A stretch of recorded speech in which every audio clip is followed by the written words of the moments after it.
खनिज संसाधन, खनिज संसाधन पे आज जो है हम लोग बात करेंगे। अच्छा, इसके साथ ही आप लोगों का टेस्ट के लिए जो था वो सारा कंप्लीट हो गया है ऑब्जेक्टिव। पहले सब कोई शांत हो जाओ, तो लड़का लोग आगे। टेस्ट के लिए सारा ऑब्जेक्टिव कंप्लीट हुआ है, तो फिर क्या दिक्कत है बताइए।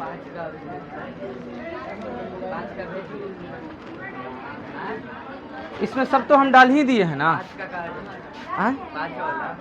4-5 एक ही में है, उसको पूरा वॉच कीजिएगा ना। 4 के बाद तुरंत 5 आएगा, आधा वीडियो जाएगा तो फिर 5 आ जाएगा, ठीक है ना। और तो अब इस प्रकार से आप आज इसको कंप्लीट कर लीजिएगा, शाम उम के कभी भी उस वीडियो से भी कंप्लीट करके अब आप तैयार करना शुरू कीजिए ना। पूरा हिस्ट्री का तैयार कर लीजिएगा, पूरा हिस्ट्री नहीं, जितना हिस्ट्री पढ़ाई हुआ है, और सिविक्स का तैयार कर लीजिएगा। ये 2 चीज़ को तैयार कर लीजिएगा। हिस्ट्री 3 चैप्टर तक तैयार हुआ है, हिस्ट्री 3 लेसन तक हुआ है, वो कर लीजिएगा ऑब्जेक्टिव। और उसके बाद सिविक्स जो है, सिविक्स 5 चैप्टर तक, ये दोनों यानी टोटल 8 चैप्टर के ऑब्जेक्टिव होगा। उससे ऑब्जेक्टिव होगा जो कि 100 क्वेश्चन का होगा।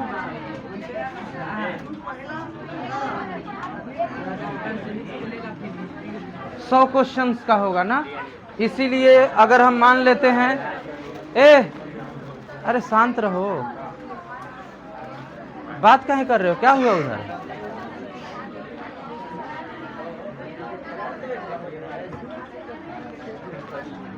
चलो अब से बिल्कुल सब कुछ शांत हो जाओ। तो यहाँ पे अगर हम मानते हैं कि लगभग अगर आप एक दिन में 2 चैप्टर भी कंप्लीट करेंगे तो लगभग 4 दिन। अब पहले से इतना दिन हम बता दिए हैं पहले से कि ये करना था आप लोगों को, तो इसीलिए एक दिन और डिस्काउंट इसमें से कर दीजिए, तो 3 दिन, यानी आज के 2 दिन बाद, ठीक है ना। आज से 2 दिन बाद, आज ख़त्म हो गया, 2 दिन बाद, यानी आज कौन सा दिन है, मंगल है ना, बुध और बेफे ना, शुक्रवार को आपका टेस्ट होगा फाइनल ना, फ्राइडे को।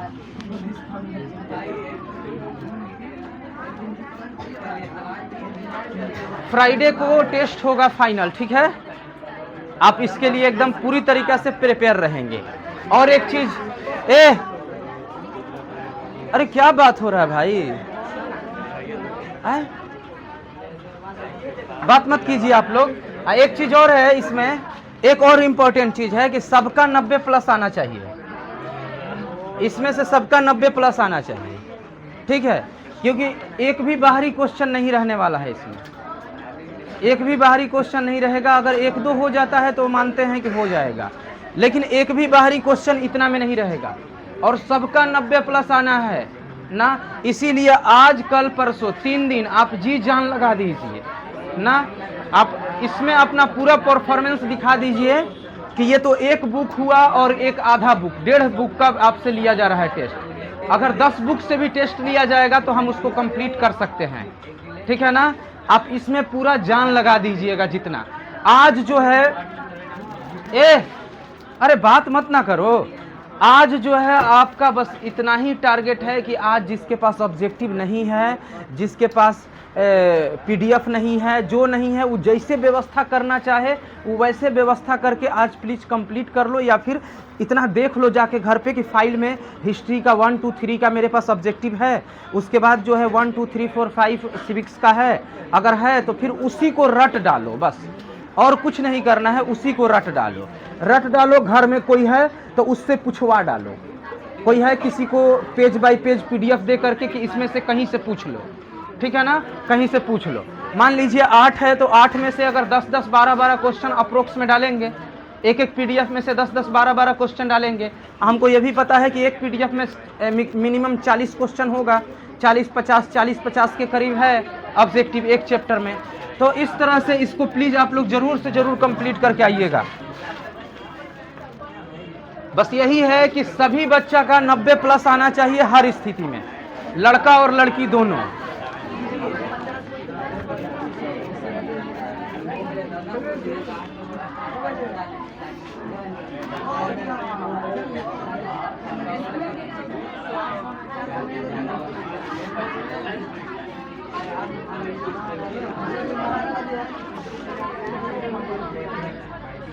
अब आते हैं हम लोग अपने चैप्टर पे ना। आप लोग बिल्कुल शांत हो जाइए। अब हम अपने चैप्टर पे आते हैं। एक चीज और है कि अगर किसी को, किसी बच्चा को, लड़का को या कोई को अगर ऑब्जेक्टिव नहीं मिल रहा है तो कुछ नहीं करेंगे, संतोष सर के दुकान पे चल जाइएगा। वहाँ पे आप जो जो बोलिएगा ना वो खोज खोज के निकाल के आपको दे देंगे। बोलेगा हिस्ट्री का चैप्टर 1 का चाहिए, 2 का चाहिए, 3 का चाहिए, जो जो चाहिए। या फिर वहाँ से भी नहीं होता है तो मेरे पास कॉल करेंगे, हम उनके व्हाट्सएप पर भेज देंगे, जिसका जिसका कहेंगे वो निकाल के आपको दे देंगे, हो जाएगा वहाँ से। चलिए इसके बाद अब आते हैं खनिज संसाधन पे ना। खनिज संसाधन पे थोड़ा सा अपना ध्यान फोकस करने की कोशिश करते हैं। देखिए हमने पढ़ा सबसे पहले, शांत रहो ना, अब थोड़ा सा शांत रहने का कोशिश तो करो। इसके बाद हमने जो है, क्या बात कर रहे भाई ना, मत बात करो कोई भी। नीचे आप लोग काहे नहीं पैर रखते? नीचे रखने में क्या प्रॉब्लम है? ऊपर रखने वाली कौन आदत है? यही तरीका है क्लास में बैठने का। देखिए हमने सबसे पहले पढ़ा है प्राकृतिक संसाधन, दूसरा पढ़ा है जल संसाधन, तीसरा क्या पढ़ा है? मिट्टी संसाधन। मिट्टी भूल गए क्या? मिट्टी संसाधन। चौथा क्या पढ़ा है? वन्य एवं वन्य जीव संसाधन। और क्या पढ़ा है? और क्या पढ़ा हमने? वन्य एवं वन्य जीव संसाधन। अभी तक इतना पढ़ा ना, फिर से सोचिएगा। जैसे कि सबसे पहले में पढ़े संसाधन कि प्राकृतिक संसाधन, इन सभी चीज़ों के नवीकरणीय संसाधन, अनवीकरणीय संसाधन, सीमित संसाधन, असीमित संसाधन ना, इन सभी चीज़ों के बारे में पढ़े। उसके बाद जो है उसके आगे हम लोग पढ़े किसके बारे में? जल संसाधन के बारे में पढ़े, जल संसाधन के बारे में ना। उसके बाद जो है आगे नंबर और क्या हम लोग पढ़े हैं? मिट्टी संसाधन के बारे में पढ़े। अच्छा, मिट्टी के बाद और क्या पढ़े हम लोग? वन्य एवं वन्य जीव संसाधन। ये सभी संसाधन के पढ़ने के बाद आज हम लोग जो संसाधन पढ़ने वाले हैं वो हमारा है खनिज संसाधन ना। खनिज संसाधन है यानी कि इसको कहेंगे मिनरल्स रिसोर्सेज। Minerals resources. अब ये खनिज संसाधन को थोड़ा सा ध्यान से समझिएगा आप। जैसे सभी चैप्टर को आपने समझा है, आपने कोशिश किया है उसको समझने के लिए, तो इसको भी आप लोग ध्यान से थोड़ा समझने का कोशिश कीजिएगा। देखिए सबसे पहला बात हमारा आएगा कि खनिज क्या है ना। खनिज आखिर किस पदार्थ को हम लोग खनिज कहते हैं? खनिज क्या होता है? तो देखिए खनिज को हम ऐसे कह सकते हैं कि जो हमारा पृथ्वी का जो सरफेस है, जो पृथ्वी का सरफेस है, सरफेस मीन्स पृथ्वी का जो ये परत है ना, जो ऊपर में दिखाई दे रहा है, पृथ्वी के ऊपरी लेयर में, पृथ्वी के ऊपरी लेयर में, सबसे ऊपरी लेयर नहीं, पृथ्वी के जो ऊपर में, यानी कि अंदर से जो ऊपर में है, पृथ्वी का जो चट्टान है, पृथ्वी के चट्टान में मौजूद खास प्रकार का पदार्थ, खास प्रकार का पदार्थ जो अपने पास जो है किसी न किसी खास प्रकार का गुण रखता है, जो किसी न किसी अपने प्रकार का खास, जो अपने पास किसी न किसी प्रकार से गुण रखता है, खास प्रकार का गुण रखता है, उसको जो हम लोग कहते हैं, उसको हम लोग खनिज कहते हैं। ठीक है ना, उसको खनिज कहते हैं। कैसे हम लोग कहेंगे कि पृथ्वी के जो सतह है, पृथ्वी पर जो चट्टान मौजूद है, उस चट्टान के अंदर मौजूद किसी खास संगठन वाले तत्व, किसी का खास संगठित वाले तत्व, यानी एक प्रकार से एटम से मिलकर जो बने होने वाले तत्व होते हैं, उसी को हम लोग खनिज कहते हैं। खनिज जो होंगे, जैसे मान लीजिए कि कोयला है तो कोयला एक खनिज है ना। जैसे पेट्रोलियम है, पेट्रोलियम एक खनिज है ना। इसी तरह से और भी चीज़ बहुत सारे मिल सकते हैं, वो सभी खनिज है। जैसे अबरक है, अबरक भी एक खनिज है। जैसे चूना पत्थर है, नॉर्मली मानिए ना, चूना पत्थर है, वो भी एक खनिज है। जैसे नमक निकालने के लिए नमक ऑक्साइड यानी कैल्शियम ऑक्साइड जो है उसको निकाला जाता है, उसके बाद सोडियम, कैल्शियम, इन सभी का अयस्कों से फिर नमक को बना लिया जाता है। तो ये सभी एक खनिज है ना। अब सुनिएगा खनिज कहाँ कहाँ रहता है, खनिज कहाँ कहाँ रहता है। तो देखिए मेनली 3 प्रकार के चट्टान होते हैं, जो पहले भी आप लोगों को बता चुके हैं। बात मत करो, क्यों बात कर रहे हो भाई, क्यों बात कर रहे हो? तुम लोगों का पेन का समस्या खत्म नहीं होता है? तुम लोग बच्चा हो काजी? तुम लोगों से तो बढ़िया है LKG के बच्चा को हम पढ़ा देते। ऐसे काहे लिए तुम लोग बड़े होने का, कम से कम बड़े हो तो बड़े होने का प्रमाण दो कि हम बड़े हैं। फालतू का बात जब देखो तब कोई पेन लिया है, कोई कलम लिया है, कोई कुछ कर रहा है, कोई कुछ कर रहा है। इसके बाद इधर आओ ना, यहाँ से आप बातों को समझेंगे। ना। अब यह बात यहाँ पे आएगा कि खनिज जो है वह कहाँ से प्राप्त किए जाते हैं, खनिज मेनली कहाँ होते हैं। आखिर अभी तो हमने बताया ना चट्टानों में होते हैं, तो चट्टानों में खनिज जो है वो कहाँ होंगे, ये चीज़ के बारे में। तो देखिए चट्टान मेनली कितने टाइप के होते हैं, 3 टाइप के होते हैं। एक होता है अग्नेय चट्टान, अवसादी चट्टान और रूपांतरित चट्टान या कयांतरित चट्टान। 3 प्रकार के चट्टान होते हैं। एक होते हैं अग्नेय चट्टान, अवसादी चट्टान और रूपांतरित चट्टान। ये 3 चट्टान होते हैं। अब तीनों चट्टान को थोड़ा सा आप लोगों के सामने एक्सप्लेन करना जरूरी है। अग्नेय चट्टान वैसी चट्टान को कहा जाता है जो चट्टान जो है वह डायरेक्टली मैग्मा जब बाहर निकलता है ना ज्वालामुखी क्रिया के द्वारा। ज्वालामुखी क्रिया भी आप समझते हैं, जैसे मान लीजिए कि ये पृथ्वी है, ये आपका पृथ्वी है। पृथ्वी के जो अंदर है, पृथ्वी के अंदर जो है Fe और Me का, Fe और Mn आयरन, Fe जो है वह आयरन है और Mn जो है मैग्नीज है। इसका जो है लिक्विड स्टेट में पाया जाता है। हम बात कर रहे हैं क्रोड का, हम बात कर रहे हैं क्रोड का, पृथ्वी का इनर लेयर, इसको सबसे आंतरिक लेयर पृथ्वी का कहा जाता है। आप जिस पर खड़े हैं ना उसके अंदर बहुत अंदर जब आप जाइएगा तो आपको एक लिक्विड स्टेट में मिलेगा। लिक्विड स्टेट जहाँ पे खौलता हुआ मैग्मा होगा। आपको बताए थे कि खौलता हुआ मैग्मा होता है। ये खौलता हुआ मैग्मा के ऊपर जो होता है ना इस तरह से प्लेट बने होते हैं। खौलता हुआ मैग्मा के ऊपर जो होते हैं इस तरह से प्लेट बने होते हैं। क्या आपको बताए थे इस तरह का प्लेट बने होते हैं। खौलता हुआ मैग्मा के ऊपर इस तरह का प्लेट जो है वह बने होते हैं, इस तरह का प्लेट बने होते हैं। अब आप सुनिएगा कि मान लीजिए कि यह इसका जो है सेंटर पॉइंट है, इसका यहाँ पे सेंटर पॉइंट है। तो ये सेंटर पॉइंट से जब यह ऊपर उठता है, जब इसमें हलचल होता है, अरे याद है आपको भूकंप पढ़ा रहे थे, भूकंप में ये प्लेट कैसे घूमने लगता है, ये प्लेट में कैसे चक्कर आ जाता है, ये प्लेट कैसे कंपन करने लगता है, ये चीज़ के बारे में बताए थे। तो हम बताए थे देखिए जब कोई भी चीज़ गति करता है, तो उसमें वेव उत्पन्न होता है। और जब ये असंतुलित अवस्था में वेव हो जाता है, बहुत अधिक होता है, तो इस स्थिति में इसको, क्योंकि भाई ये भी मौजूद है किसी न किसी लिक्विड पर ना, हमारा जिस सरफेस पे हम लोग मौजूद है ना वह एक लिक्विड पर स्टेबल है, वह लिक्विड पर है। एक तरह से मानिए ना कि जैसे एक नाव है ना, नाव के नीचे पानी है, पानी को नीचे से हिला दीजिएगा तो नाव हिलने लगेगा। बस ऐसे ही वो है। नीचे वाला जो पानी बोल रहे हैं वो मैग्मा है, मैग्मा है। और ऊपर वाला जो नाव बोल रहे हैं वो आपका क्या है, उसको कहते हैं टेक्टोनिक प्लेट। उसको हम लोग क्या कहते हैं, टेक्टोनिक प्लेट। और ये जो टेक्टोनिक प्लेट है इसी के कंपन के वजह से भूकंप आता है। अब हमें बात करना है ज्वालामुखी क्रिया के बारे में कि ज्वालामुखी क्रिया कैसे होता है। तो जब इसमें भूकंप आता है ना, जब ये हिलता डोलता है, तो इसमें भी बताए थे प्लेटों की गति किस तरह से होती है। एक प्लेटों की गति होती है जो होती है वह एक दूसरे में टक्कर वाली गति होती है, एक होती है हटने वाली गति और एक होती है रगड़ वाली गति, जिसको कहते हैं समानांतर गति।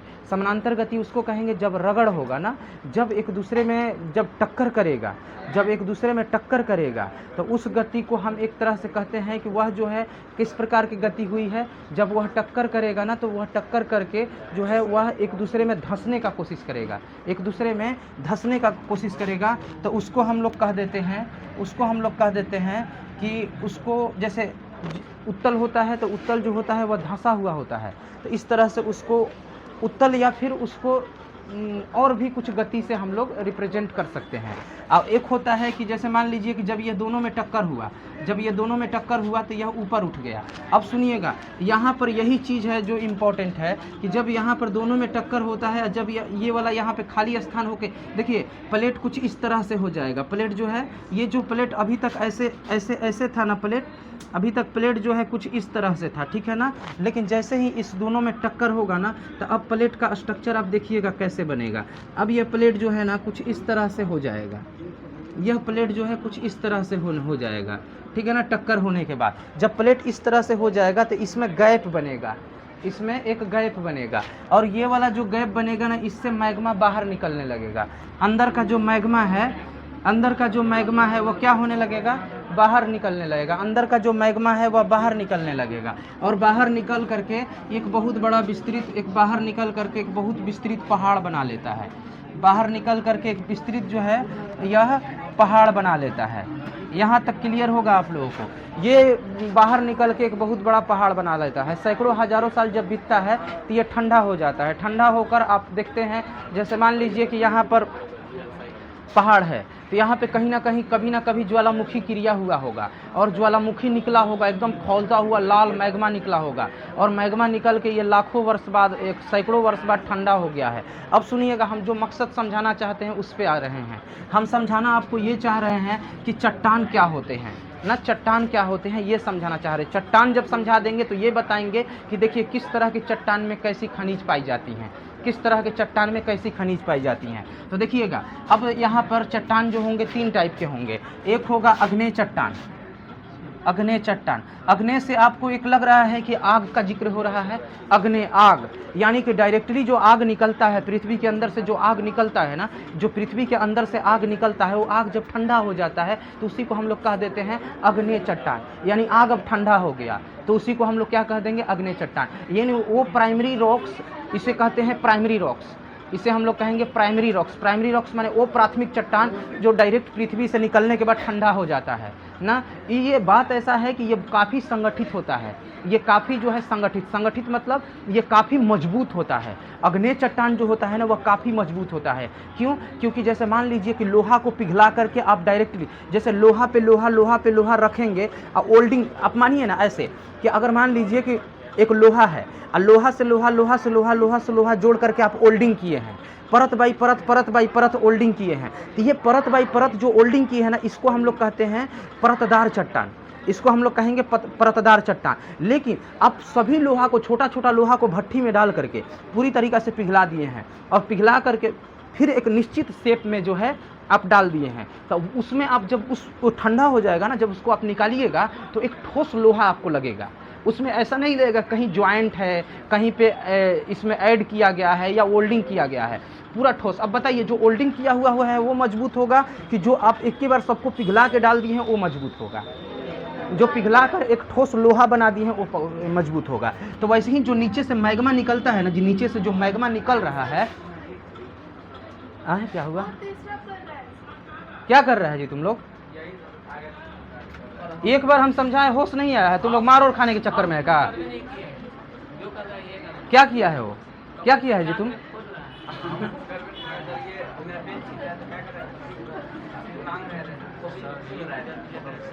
तुम लोग को एक बार भी समझाने के बाद बार बार, मतलब तुम लोग यही डिस्टर्ब क्या चाहते हो कि हम हटा दे क्लास से, यही सब तुम लोग चाहते हो?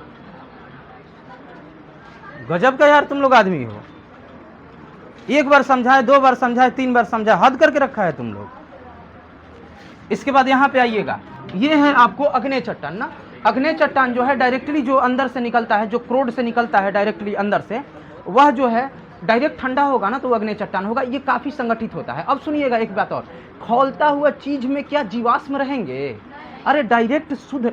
अब बताइए, एक लोहा जो है परत बाई परत जम गया है, मे बी चांस कि उसके अंदर एयर होंगे।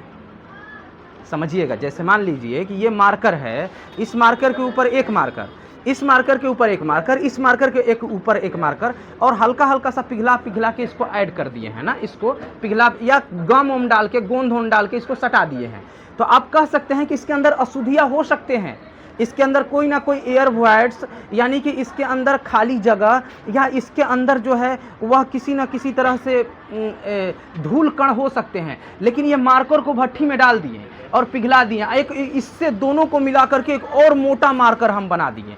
तो इसमें आप कह सकते हैं कि इसमें एयर होंगे? नहीं होंगे भाई, वो पिघल करके पूरी तरीके से संगठित हुआ है। इसीलिए हम समझाना ये चाहते हैं कि जो अग्नेय चट्टान होता है उसमें जीवाश्म की मात्रा नहीं होती है। खनिज पॉइंट ऑफ व्यू से अग्नेय चट्टान इंपॉर्टेंट नहीं है। अगर खनिज कहीं पाया जाता है तो वो अवसादी और रूपांतरित चट्टान में पाया जाता है।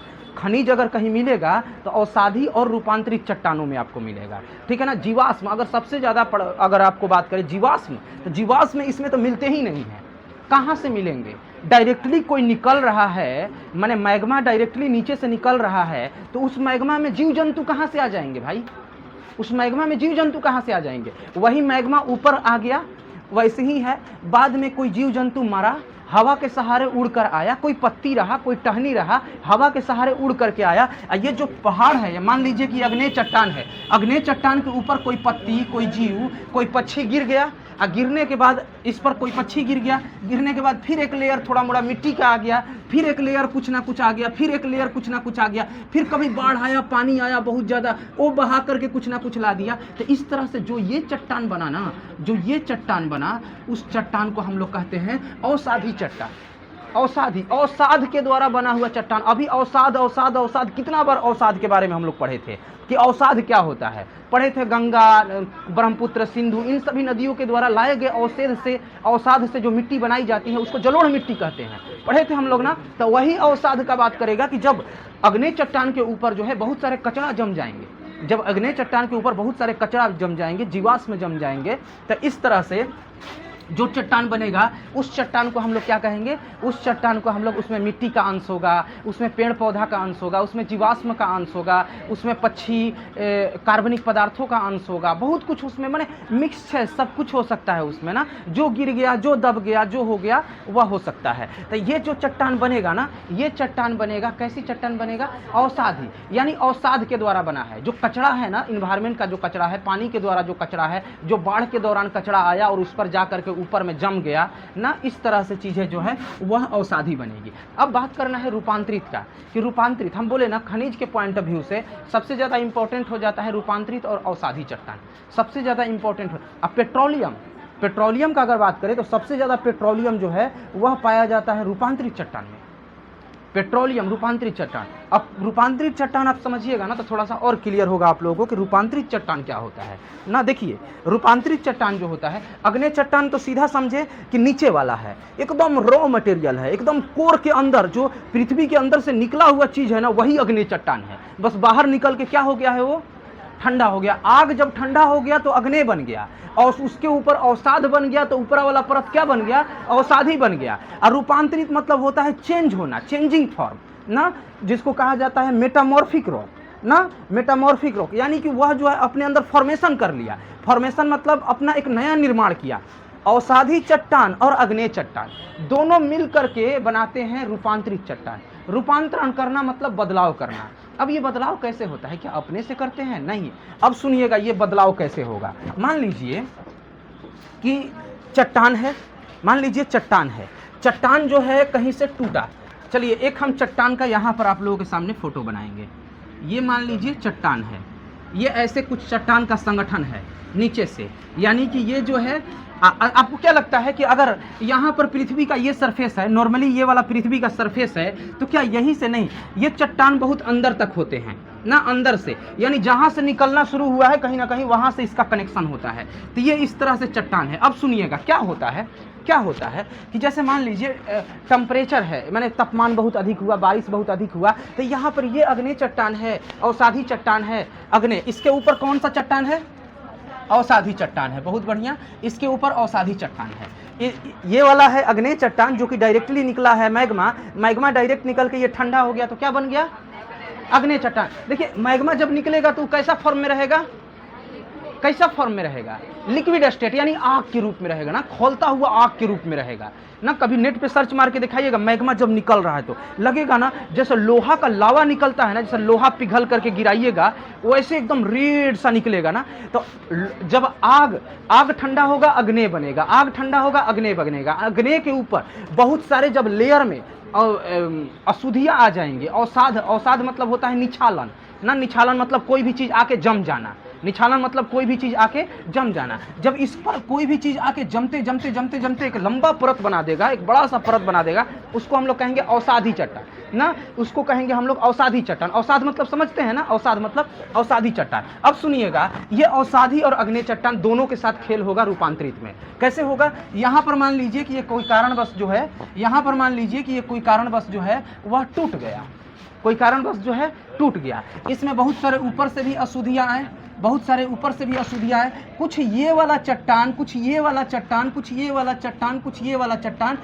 जैसे आपको पता ही है कि जब टेम्परेचर हाई होगा तो एक्सपेंड करेगा, जब टेम्परेचर लो होगा तो कॉन्ट्रैक्ट करेगा, कॉन्ट्रैक्ट करेगा ना। जैसे समझिए कि जब एकदम बिल्कुल टेम्परेचर लो हो जाएगा, -4 डिग्री सेल्सियस, -5, -10, -25, -125 ऐसे हो जाएगा, तो एकदम अचानक से जो है ना वह सिकुड़ेगा, उसके अंदर सिकुड़न आएगा ना, आपको अभी फील नहीं हो रहा है ना। लेकिन अगर एक एग्जाम्पल के तौर पे आपको देखा जाए तो आप कभी कभी देखे होंगे कि ये रेल का पटरी बता रहे हैं, रेल के पटरी के बारे में बता रहे हैं। मान लीजिए हमें रेल का पटरी दो ज्वाइंट करना है, ठीक है, रेल का पटरी हमें दो ज्वाइंट करना है। अब इसको ऐसा क्यों नहीं करता है कि एकदम जैसे ये दो रेल का पटरी है तो एकदम सटा के काहे नहीं ज्वाइंट करता है? सटा के आप नहीं देखे होंगे ज्वाइंट करते हुए, हल्का सा गैप छोड़ के इधर से बोल्ट कस देगा, इधर से बोल्ट कस देता है, देखे होंगे कहीं पे, ध्यान दीजिएगा आप ना। जैसे देखिएगा यहाँ पर जो है, समझते हैं हम क्या कहना चाह रहे हैं, ऐसे पटरी रहता है ना, इसको ऐड करना है ना एक दूसरे पटरी से, तो इसको ऐसे ऐड नहीं करेगा, हल्का सा गैप बनाएगा। गैप बनाने के बाद इधर एक प्लेट डालेगा, इधर प्लेट, एक प्लेट इधर डाल करके इसको 3 बोल्ट और इसको 3 बोल्ट और इस साइड में 3 बोल्ट और इस साइड में 3 बोल्ट से उसको एक साथ कर देगा ना। लेकिन गैप आखिर क्यों छोड़ा?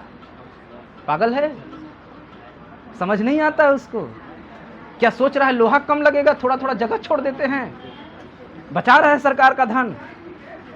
क्या कर रहा है वो साइंस जानता है, उसको पता है कि जब टेम्परेचर हाई होगा ना तो यह एक्सपेंड करेगा, और जब एक्सपेंड करेगा, इसका एटम जब एक्सपेंड करेगा Fe का, यानी लोहा जो पटरी है उसका एक्सपेंड करेगा, तो कम से कम जगह रहना चाहिए ना एक्सपेंड करने के लिए, नहीं तो जगह नहीं रहेगा ना तो अपना शेप को बदल लेगा, जिससे पटरी हल्का सा टेढ़ा हो जाएगा।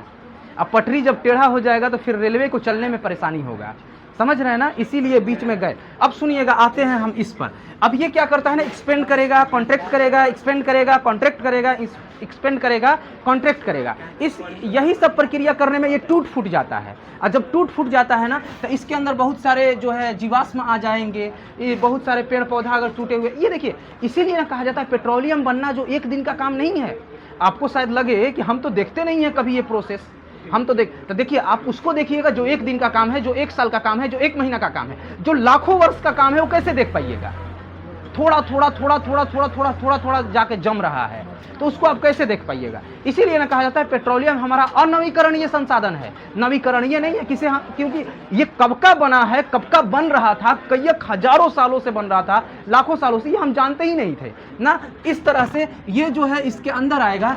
अब जो है यहाँ पे दोनों चट्टान मिल गया है, यहाँ पे कुछ जीवाश्म मिल गए हैं, कुछ रूपांतरित, कुछ मिल गए हैं अग्नेय चट्टान और कुछ मिल गए हैं अवसादी चट्टान। अग्नेय और अवसादी चट्टान, जीवाश्म और ऊपर से दबाव अलगे है। मान लीजिए ये टूटा और टूट के अंदर गया, अब फिर अचानक से बारिश आया या कोई भी प्रकार से आया, फिर एगो हाई वाला चट्टान टूट के फिर आ गया, पता चला कि लेयर बाय लेयर दबते जा रहा है, माने इसके अंदर बहुत सारे जीवाश्म ये सभी चीज आके अब फिर ऊपर से टूट के इसको दबा दिया, फिर ऊपर से टूट कर दबा दिया, फिर तब से कुछ जीवाश्म आगे उसके अंदर चले गए, फिर टूट कर दबा दिया, फिर टूट के। ऐसे आपको पता चलेगा ना, कहीं जीवाश्म, कहीं अवसादी चट्टान, कहीं अवसादी चट्टान, तो कहीं शुद्ध अग्नेय चट्टान, कहीं अवसादी चट्टान, कहीं शुद्ध अग्नेय चट्टान, कहीं पेड़, कहीं जीवाश्म, कहीं जीव जंतु का शरीर, ऐसे ऐसे गर्दा, कहीं पे जो नदियों के पानियों के द्वारा जो जलोढ़ है, कचरा है, वो उसमें है। इस तरह से परत बाई परत एक चट्टान नहीं रहेंगे। वही टेम्परेचर के मौजूदगी में, बहुत ज़्यादा प्रेशर के मौजूदगी में, इस तरह से वो दबते दबते दबते दबते उसका फॉर्मेशन हो जाता है, जिसको कहा जाता है रूपांतरित चट्टान। अब वह चेंज हो जाएगा, रूपांतरित चट्टान में बदल जाएगा, उसके अंदर ये सभी चीज रहेंगे। अब रूपांतरित चट्टान में अधिकतर मिलता है कौन? पेट्रोलियम। रूपांतरित चट्टान में अधिकतर मिलता है पेट्रोलियम। अब हम देखिए, आपको जो समझाना था, अग्नेय चट्टान, अवसादी चट्टान और रूपांतरित चट्टान। अग्नेय मीन्स जो आग से जो ठंडा जस्ट हुआ हो, वो अग्नेय चट्टान है ना। सबसे मजबूत चट्टान अग्नेय चट्टान, सबसे मजबूत चट्टान जो होता है वह अग्नेय चट्टान होता है। अगर बात करें तो सबसे कमजोर चट्टान है तो रूपांतरित चट्टान है, सबसे कमजोर चट्टान है रूपांतरित चट्टान, या इसको कहते हैं परतदार चट्टान। आप देखे होंगे ना, कोई ऐसा पत्थर देखेंगे ना जिसको आप तोड़ देंगे, आप तोड़कर गौर से देखेंगे तो लगेगा ना बिचवा में अलग अलग कलर है, कोई डार्क है, कोई हल्का है, कोई डार्क है, कोई हल्का है, ऐसा लगेगा। अब कोई इतना खतरनाक पत्थर रहता है ना कि उसको तोड़िएगा भी ना तो पहले तो टूटेगा नहीं, लगेगा कि लोहे है एकदम ना, और उसके साथ ही लगेगा ना एकदम एक कलर का है, एकदम एक कलर का है ये। तो जो एक कलर का दिखाई दे रहा है ना, उसको आप कह दीजिएगा कि ये हम क्या लेकर चल रहे हैं? अग्नेय चट्टान लेकर चल रहे हैं ना। जो एक कलर का दिखाई देगा उसको आप बोल दीजिएगा अग्नेय चट्टान लेकर चल रहे हैं। अब इसके बाद हम ये चीज समझा दिए, अब आते हैं फिर खनिज वाले टॉपिक पर ना। ये समझाने के लिए आपको इतना कुछ बताना पड़ा है, भूलिएगा मत इसको ना, इसको भूलिएगा मत। अग्नेय चट्टान, अवसादी चट्टान, रूपांतरित चट्टान, देखिए अब हम बोल रहे हैं ना कि भूलिएगा मत, लेकिन अफसोस की बात यह है कि इससे पहले जब मिट्टी पढ़ा रहे थे ना, मिट्टी में जब काली मिट्टी पढ़ा रहे थे तो काली मिट्टी में भी इन चट्टानों के बारे में बताए थे। चूंकि काली मिट्टी जो होता है काफ़ी मजबूत मिट्टी होता है, सूखने के बाद ना वो पत्थर जैसा हो जाता है। काली मिट्टी सूखने के बाद जो पत्थर जैसा हो जाता है, आप लोगों को हम बताए थे, उसी समय बताए थे कि देखिए चट्टान, लेकिन आप लोग भुला गए हैं। देखिए दोबारा गलती मत कीजिएगा, दोबारा भी आप लोगों को हम बता दिए। इसके बाद अब आगे आइएगा, आगे आप आइएगा। अब हम आप लोगों को बताना चाहते हैं अयस्क। अब करेंगे आप लोगों को अयस्क के बारे में। तो क्या, हाँ, अब ये आप बताइएगा, ये बताइएगा, हमने इतना आपको बताया, अब बताइए कि खनिज कौन से चट्टान में अधिक पाए जाएंगे? अवसादी और रूपांतरित। अच्छा, पेट्रोलियम जो है वो सबसे ज्यादा किस में पाया जाएगा? रूपांतरित में। पेट्रोलियम जीवाश्म सबसे अधिक किस में पाए जाएंगे? रूपांतरित।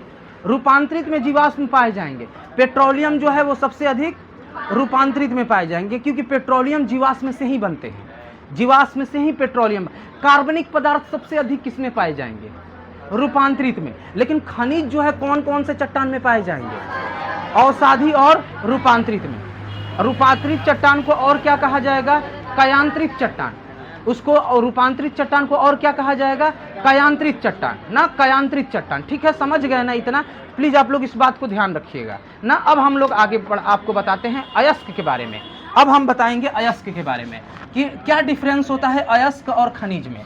आप लोग ऐसे मेटलर्जी जब पढ़े होंगे, धातु कर्म पढ़े होंगे, तो ये चीज़ के बारे में आप जानते होंगे, लेकिन थोड़ा सा आप लोग जानते हैं, अच्छी बात है, लेकिन हम एक इंट्रोडक्शन दे देते हैं। देखिए, अयस्क उसको कहेंगे, सारे खनिज जो होते हैं ना, सारे खनिज अयस्क नहीं होते हैं। अयस्क को उसी को अयस्क के कैटेगरी में रखेंगे जो शुद्ध करना जिसको आसान हो जाए ना। मतलब देखिए, आप मान लीजिए कि मिट्टी से जो है खनिज निकाल लिए, ठीक है ना, मिट्टी से आप खनिज निकाल लिए, लेकिन पता चला खनिज निकालने उसका शुद्ध करना जितना का बबुआ ना उतना का झुंझुना है ना, तो ये अयस्क नहीं है। अयस्क का 2-3 कंडीशन है। अयस्क होने के लिए 2-3 कंडीशन रखता है ना। अयस्क होने के लिए 2-3, देखिए, खनिज होना तो कोई भी अगर मूल तत्व है वह प्राकृतिक रूप से अंदर पाया जाता है, जो एक प्रकार से उसमें लौह तत्व विद्यमान हो और लौह तत्व विद्यमान हो, कार्बनिक तत्व विद्यमान हो, वह हो सकते हैं। लेकिन इसमें अयस्क में जो है, इसके लिए 2-3 कंडीशन है। सबसे नंबर 1 कंडीशन, उसको निकालना आसान हो, उसको निकालना आसान हो। पता चला ऐसा खनिज निकालने के बारे में सोच रहे हैं, आसान हो, उसको निकालना आसान होगा, तो सबसे पहला कंडीशन। दूसरा नंबर उसमें निकालना आसान हो। जो चीज का निकाल रहे हैं, जो चीज निकाल रहे हैं उसको शुद्ध करना भी, शुद्धिकरण करना भी क्या हो? आसान हो। शुद्धिकरण करना भी क्या हो? आसान हो। शुद्धिकरण करना भी आसान हो। तीसरा नंबर उसकी आवश्यकता हो, उसकी जरूरत हो, ठीक है ना। मैं मतलब देखिए, आसान हो, शुद्धिकरण करना आसान हो, और उसके लिए मान लीजिए कि आवश्यक तकनीक भी उपलब्ध हो, उसके लिए आवश्यक तकनीक भी उपलब्ध हो। इन सभी चीज़ों के मौजूदगी में सीधा तौर पर सुनिएगा, जिस खनिज को सुगमता पूर्वक निकाला जा सके, शुद्धिकरण किया जा सके और उसका उपयोग किया जा सके, उसी को हम लोग क्या कहेंगे? अयस्क कहेंगे। सीधा है। जिस खनिज को सुगमता पूर्वक मतलब आसानी से, सुलभ से, बढ़िया से, शुभ, इना कि उसमें जो है 10-12 आदमी मर जाए निकालने के चक्कर में, वैसे नहीं, शुभ ढंग से, सुगमता पूर्वक जो है आसानी से उसे निकाला जाए, उसको एक्सट्रैक्ट किया जाए। एक्सट्रैक्ट मतलब उसको निकाला जाए, शुद्धिकरण किया जाए और उसका उपयोग किया जाए, और उसमें रिच अमाउंट में, यानी अधिक अमाउंट में, जिस मकसद से निकाले हैं, जैसे मान लीजिए कि लोहा का खनिज निकाले हैं, तो उसमें लोहा अधिक अमाउंट में होना चाहिए। ऐसा नहीं कि पता चल रहा है कि लोहा, मान लीजिए खनिज निकाले हैं 10 किलो, और जब शुद्धिकरण करने गए तो पता चला कि 1 किलो लोहा निकला और 9 किलो जो है कचरा निकल गया। तो यही बात हो गया, जितना का बबुआ ना उतना का झुनझुना वाली बात यहाँ पे आ जाएगा, ठीक है ना। तो इसीलिए आसान हो, शुद्धिकरण करना और तकनीक उपलब्ध हो, सस्ता हो, ये सभी चीज़। अब आते हैं अगला पार्ट में कि कितने खनिज जो होते हैं कितने प्रकार के होते हैं। खनिज, कितना टाइम हो गया? टाइम कितना हो रहा है? 45 अभी। चलिए 15 मिनट अभी और पढ़ना है, ठीक है ना। इसमें हम आप लोगों को बता देते हैं टाइप ऑफ अयस्क।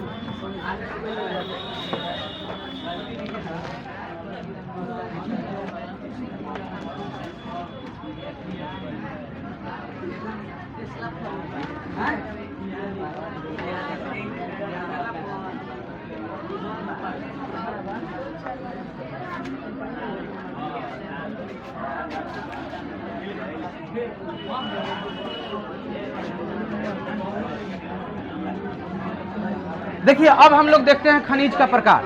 ये भी आप ध्यान से देखेंगे ना, याद हो जाएगा। ये भी आप ध्यान से देखेंगे, यकीन मानिए आपको बिल्कुल याद हो जाएगा पूरा।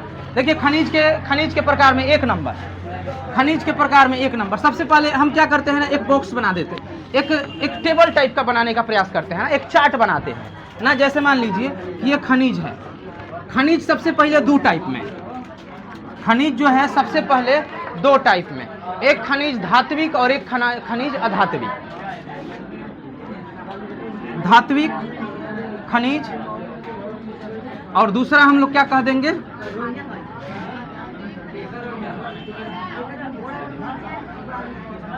अधात्विक खनिज ना।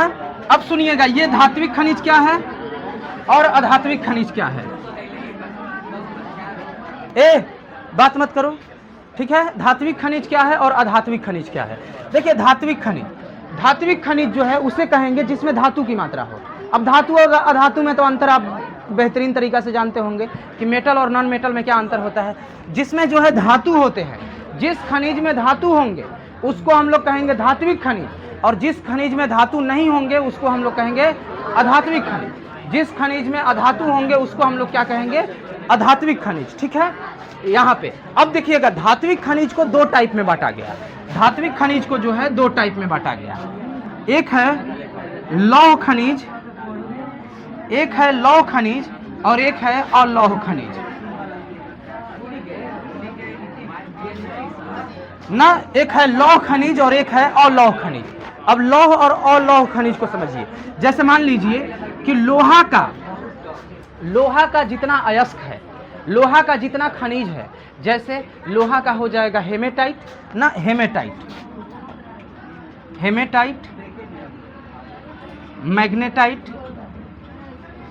ये जो है ये कहाएगा लोहा का खनिज। इसमें लोहा पाया जाता है। अरे जिस खनिज से केवल और केवल लोहा निकाला जाता है, जिस खनिज से लोहा निकाला जाता है उसको हम लोग कहेंगे लौह खनिज। जिस खनिज से लोहा ना निकाल करके, जैसे मैग्नीशियम, सोडियम, एल्युमिनियम, कैल्शियम, ये सभी चीज निकाला जाता है, यानी है तो मेटल ना। जैसे सोडियम मैग्नीशियम मेटल है, कैल्शियम मेटल है तो मेटल, लेकिन निकाला जाता है लोहा नहीं, बल्कि कोई भी मेटल निकाला जाता है लोहा को छोड़कर।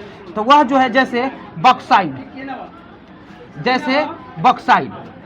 जो है किसका अयस्क है, बक्साइड किसका अयस्क है बताइए तो। बक्साइड एल्युमिनियम का अयस्क जो है वह बक्साइड है, ये चीज। अब इसके बाद लौह के बाद अब इसमें आइएगा। अब इसमें क्या होगा, इसमें हो जाएगा कार्बनिक खनिज और यहां पे होगा अकार्बनिक खनिज। अब देखिए कार्बनिक खनिज कौन से होते हैं, जैसे पेट्रोल हो गया, ये कार्बनिक खनिज है। पेट्रोलियम, उसके बाद कोयला, एलपीजी, ये सभी जो चीज है ना वह हो गया आपका कार्बनिक खनिज। अगर आप अकार्बनिक खनिज का बात करेंगे तो वह हमारा हो जाएगा अबरख, ग्रेफाइट। अब देखिएगा, फिर से इसको समझिएगा। देखिए हमने सबसे पहले आपको बताया खनिज संसाधन। खनिज क्या होता है, हमने खनिज में यही बताया आप लोगों को कि देखिए जो पृथ्वी के अंदर से किसी खास संगठित पदार्थ निकाला जाता है, पृथ्वी के जो ऊपर सतह है उसके अंदर से, चट्टानों में से जो खास गुणों वाला, जो खास संगठन अणुओं वाला जो निकाला जाता है ना, पदार्थ तत्व जो निकाले जाते हैं, पदार्थ जो निकाले जाते हैं, उसको हम लोग खनिज कहते हैं। अब आपने देखा कि खनिज जो है सबसे अधिक, चट्टानों के मामले में बात करा जाए तो सबसे अधिक अग्नेय चट्टान, अवसादी चट्टान और रूपांतरित चट्टान में पाए जाते हैं। क्योंकि अग्नेय चट्टान जो होता है एकदम शुद्ध फॉर्म होता है मैग्मा का, मैग्मा जो अंदर से निकलता है उसमें शुद्ध फॉर्म होता है। लेकिन अब बताइएगा, जब मैग्मा के अंदर जो निकेल होता है, मैग्मा के अंदर मैग्नीज होता है, मैग्मा के अंदर एफी होता है यानी आयरन होता है, तो क्या ऊपर जो अग्नेय चट्टान आया है उसमें जो होगा वह एफी, एनआई, एमएन नहीं होगा? बिल्कुल होगा ना, बिल्कुल होगा। बात हमारा समझ रहे हैं हम क्या कहना चाह रहे हैं। अरे भाई, अगर कोई पूछे ना कि सबसे ज्यादा मैग्मा के अंदर कौन से मेटल पाए जाते हैं, पृथ्वी के अंदर सबसे अधिक कौन से मेटल हैं, एफी और निकेल, Fe और निकेल, मैग्नीज भी है, लेकिन सबसे अधिक दो जिसे कहा जाता है, आप ये भी सुनिएगा, इसको ऐसे कहिएगा नीफे, उसको कहा जाता है क्या, नीफे। इस पर आप रख कह रहे हैं, आपको पता नहीं है कि हम आगे पीछे होके जाते हैं। हाँ वहां पे रखिए ना, तो फिर अब चपा जाएगा तो फिर दिक्कत होगा। ये सब काहे नहीं रख रहा है, देखिए उधर कुर्सी है ना, तो डायरेक्शन देखिए हम कहाँ बैठे हैं, तुम लोग ऐसे बैठा हुआ है तो हो जा रहा है, हम ऐसे रख रहे हैं कैसे, तो फिर तब हम कहाँ खड़ा हुए।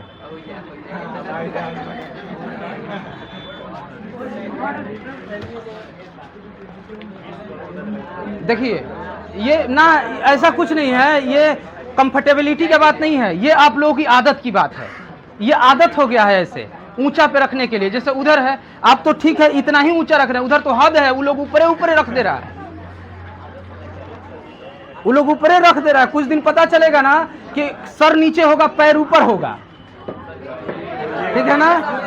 चलिए इसके बाद आइएगा ना, इसको देखिए, पृथ्वी का जो इनर लेयर होता है उसे नीफे कहा जाता है, निकेल और Fe होता है।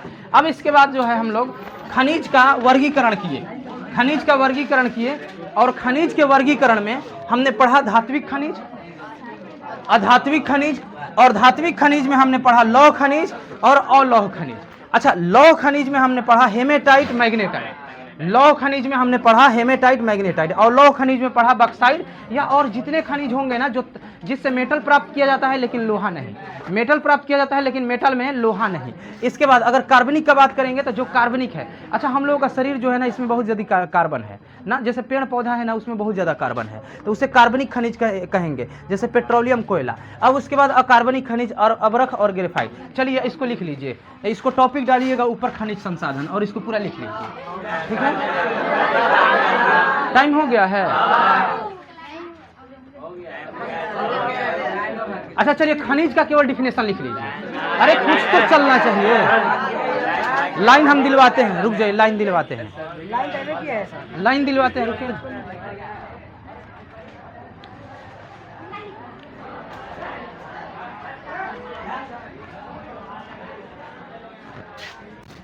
लाइट नहीं है सर इधर, ये लाइट नहीं है, कहाँ है?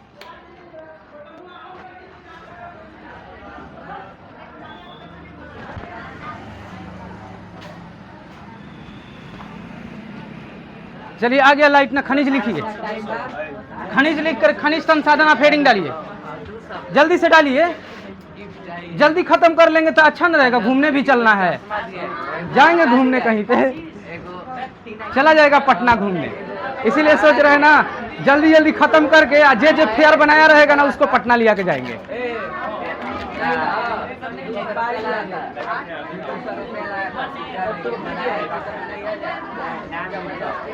जो फेयर दिखा देगा जल्दी जल्दी खत्म करके, जो फेयर दिखा देगा पटना चला जाएगा। हाँ बोलिए, चलिए लिखिए खनिज संसाधन, खनिज संसाधन लिखिएगा। हाँ बोलिए।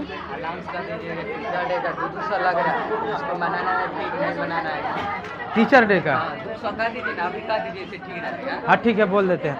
देखिए सभी लोग जितने लड़के लोग हैं सबको लिए, लड़का लड़की सबके लिए। देखिए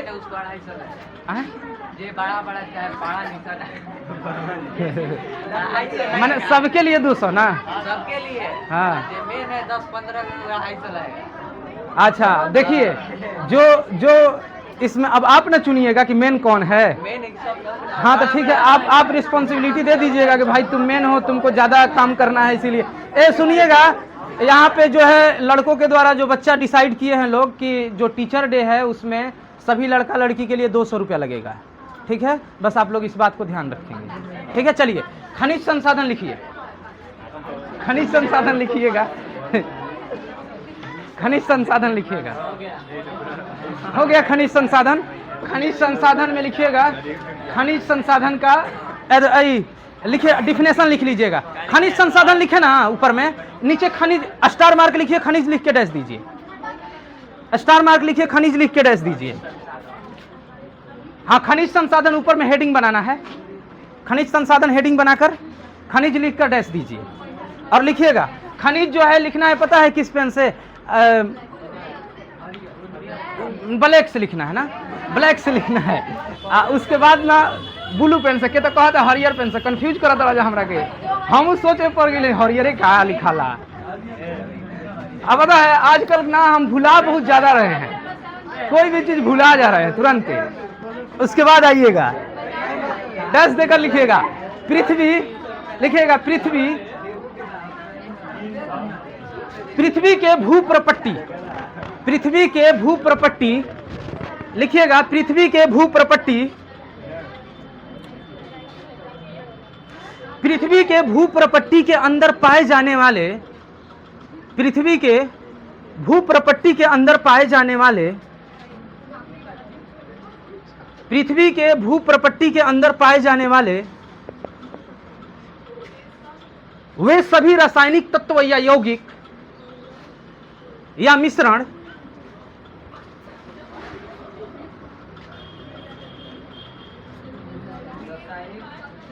वे सभी पाए जाने वाले वे सभी रासायनिक तत्व या यौगिक या मिश्रण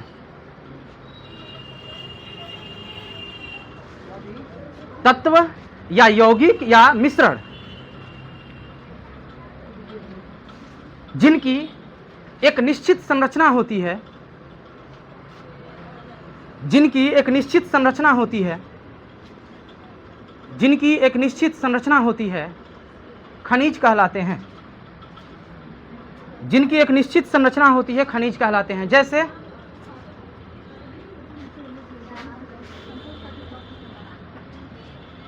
जैसे जैसे अभ्रक, जैसे अभ्रक, कोयला, जैसे अभ्रक, कोयला, चूना पत्थर, बॉक्साइड इत्यादि, चूना पत्थर, बॉक्साइड इत्यादि। अच्छा एक आता है केमिस्ट्री में कि सभी अयस्क खनिज होते हैं, जबकि लेकिन सभी खनिज अयस्क नहीं होते। ये समझते हैं ना? बस यही बात है कि सभी खनिज जरूरी नहीं है आसानी से उससे तत्व प्राप्त किया जाएगा। और जिसको आसानी से प्राप्त किया जाएगा वो तो खनिज ही होगा ना, लेकिन उसको अयस्क कह दिया जाएगा। मतलब खनिजे को अयस्क कहा जाता है। इस स्थिति में अरे सुनो ना, हम जितना बताते हैं उसको गौर से सुनो तो बड़ी काम आएगा, लेकिन सुनने का तुम लोगों के पास पेशेंस नहीं है। हम बोले ना कि देखिए खनिज अयस्क में कोई अंतर नहीं है, खनिजे को अयस्क कहा जाता है। बस कंडीशन है कि वो खनिजवा जो है जो निकल रहा है ना उसको आसानी से निकाला जाए, कम खर्च में उसको शुद्ध कर दिया जाए, उसको प्रयोग भी लोग आसानी से कर लेना। उसी खनिज को हम लोग अयस्क कह देंगे। अयस्क और खनिज सेम है। लेकिन अब जैसे ऐसे कोई घुमा कर आपसे पूछेगा बताइए सभी अयस्क जो है खनिज होते हैं? सभी अयस्क खनिज होते हैं, राइट? और सभी खनिज अयस्क होते हैं? नहीं। सभी खनिज क्या आसानी से निकल ही जाएंगे? इसका गारंटी तो हम नहीं लेंगे भाई। लेकिन सभी अयस्क जो होंगे वह खनिज होंगे, इसका गारंटी है, क्योंकि वो निकले होंगे अंदर से ही ना, जैसे निकाला गया है वैसे ही। बस अयस्क इसीलिए कहा गया क्योंकि यह आसानी से प्राप्त किया गया, कम खर्च में निकाला जाएगा, इसीलिए। चलिए लिखिएगा